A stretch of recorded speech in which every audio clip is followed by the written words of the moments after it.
اگر عرب کے ممالک اپنی سیکورٹی کے لیے امریکہ کا سہارا لیے ہوئے ہیں تو ایران بھی کوئی دودھ کا دھولا نہیں ہے، اس نے بھی رشیا کا سہارا لیا، اس نے بھی چائنا کا سہارا لیا ہوا ہے، بلکہ یہ سعودی عرب کے ممالک نے تو اپنی تحفظ کے لیے امریکہ کا سہارا لیا ہے۔ ایران تو رشیا کو باقاعدہ سپورٹ کرتا رہا ہے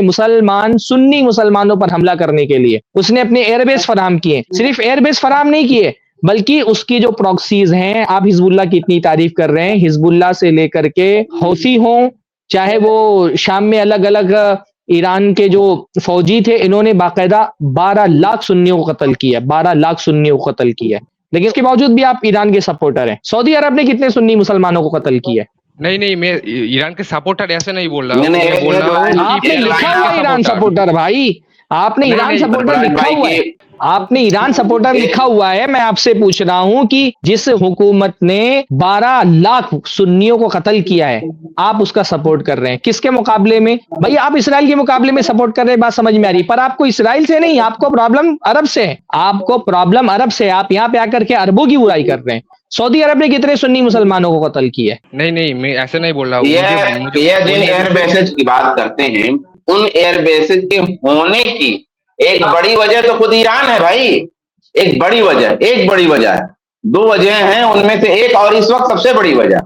اس وقت جو عرب ممالک ہیں، خلیج کے ملک ہیں، ممالک ہیں گلف کے،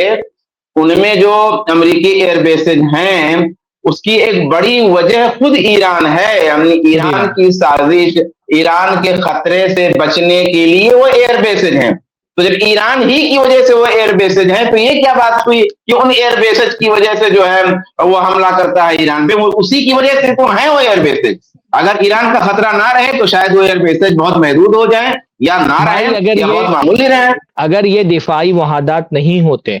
اگر یہ ہتھیاروں کی خریداری نہیں ہوتی تو اس ایران حملے میں دیکھیے کیا حال کر دیا ہوتا اس نے عرب ممالک کا۔ یہ جو دفاعی معاہدے ہوئے ہیں امریکہ کے ساتھ میں، جو